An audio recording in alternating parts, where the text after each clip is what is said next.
इस समय हम राजधानी कीव में हैं। यहाँ सड़कें बिल्कुल सुनसान हैं। तमाम लोगों से कहा गया है कि वो घरों के अंदर ही रहें। बहुत कम लोग यहाँ पर नजर आ रहे हैं और अधिकतर सुरक्षा बल ही यहाँ पर सड़कों पर नजर आ रहे हैं। जो बिल्डिंग्स हैं उनके टॉप के ऊपर भी जो सिक्योरिटी फोर्सेस हैं उन्होंने पोजीशन ले रखी है और इसके साथ ही बेहद भय और खौफ का माहौल इसलिए भी है क्योंकि लगातार इस बात की रिपोर्ट मिल रही है कि किसी भी क्षण जो है वो रूसी फौजें कीव में दाखिल हो सकती हैं, क्योंकि बीती रात कीव पर बमबारी होती रही। हालांकि यूक्रेनियन जो एयर डिफेंस फोर्सेस हैं उन्होंने ये दावा किया है कि उन्होंने रूस के 2 लड़ाकू विमानों को मार गिराया है जो बमबारी के लिए कीव के आसमान पे पहुंचे थे। लेकिन चेर्नोबिल पर जो चेर्नोबिल का परमाणु संयंत्र था उस पर कब्जा कर लेने के बाद से ये माना जा रहा है कि हार्डली 30 किलोमीटर की दूरी पर कीव से अब जो है रशियन फोर्सेस हैं। और बेलारूस की बात जब आपने कही तो अगर आप देखें नक्शे को तो किस तरीके से मल्टी प्रोंग अटैक किया गया, यानी कई तरफ से अटैक किया गया है। चाहे आप देखें कि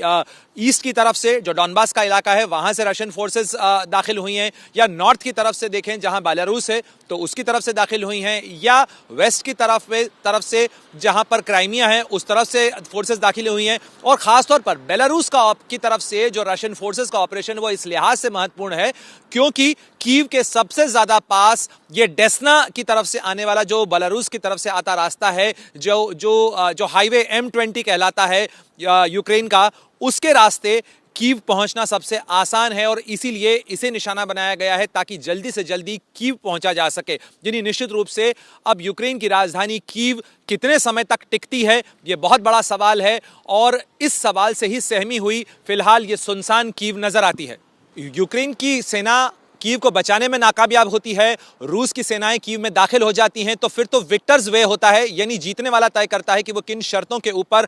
नई व्यवस्था को बदलना चाहता है, क्या रखना चाहता है। अगर रूस इस तरीके से अपना डोमिनेंस यहां पे बना देता है, लेकिन जैसे जनरल सोही कह रहे थे कि सिटी सिचुएशन के अंदर, शहर के अंदर कॉम्बैट के नियम बिल्कुल अलग तरीके के हो जाते हैं और लड़ाई बहुत जटिल हो जाती है, बहुत मुश्किल हो जाती है। और सेकेंड वर्ल्ड वॉर के बाद यह पहली बार का मौका होगा कि यूरोप के दरवाजे पर इस तरीके की लड़ाई होगी और रशियन फोर्सेस और यूक्रेनियन फोर्सेस के बीच में अगर इस तरीके से एरियाज की लड़ाई होती है कि वो एक एरिया के गढ़ बन जाते हैं तो बहुत मुश्किल होगा। और मैं एक अपडेट आपसे शेयर करना चाहूंगा कि अब से कुछ देर पहले जब हम अपने होटल से निकले तो हमने देखा कि अधिकतर जो विदेशी मीडिया है वो भी यहां से जा रहा है और जब हमने उनसे बात की तो उनका कहना था कि ये बहुत लिमिटेड विंडो अवेलेबल है। हमें कहा गया है कि जल्दी से जल्दी यहां से निकल जाएं क्योंकि रशियन फोर्सेस के आने में कम वक्त बचा है और ऐसे में हमारे पास भी ये विंडो कम है कि हम यहां से सुरक्षित बाहर निकल सकें। तो निश्चित रूप से अंतर्राष्ट्रीय जो लोग हैं, जो विदेशी नागरिक हैं, उनके बीच में भी इस चीज को लेकर डर है। जहां तक भारतीय स्टूडेंट्स का सवाल है, क्योंकि भारत में उनको लेकर बहुत चिंताएं हैं,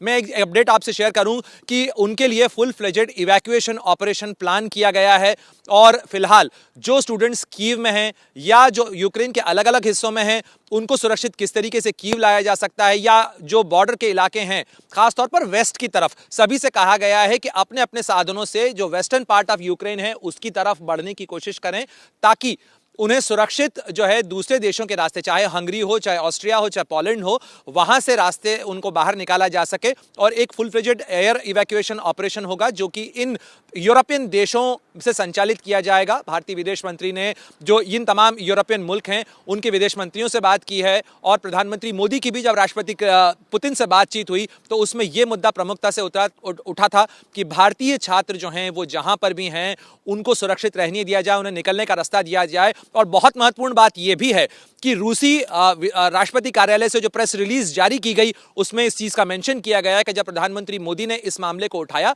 तो रूसी राष्ट्रपति ने उन्हें इस बात का भरोसा दिया है कि इस बारे में जो जरूरी निर्देश हैं वो दिए जाएंगे। यानी रूस की तरफ से भी एक तरीके से आश्वासन दिया गया है कि भारतीय छात्र या भारतीय नागरिक अगर निकलने की कोशिश करते हैं तो उनके बारे में निर्देश दिए जाएंगे कि ताकि वो सुरक्षित निकल सकें।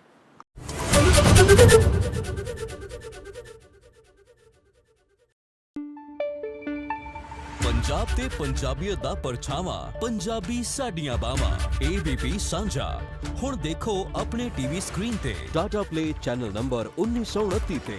ABP सांझा देखण लई अपने केबल ऑपरेटर नूं अज ही संपर्क करो। ABP सांझा, जोश, जज्बा, जुनून।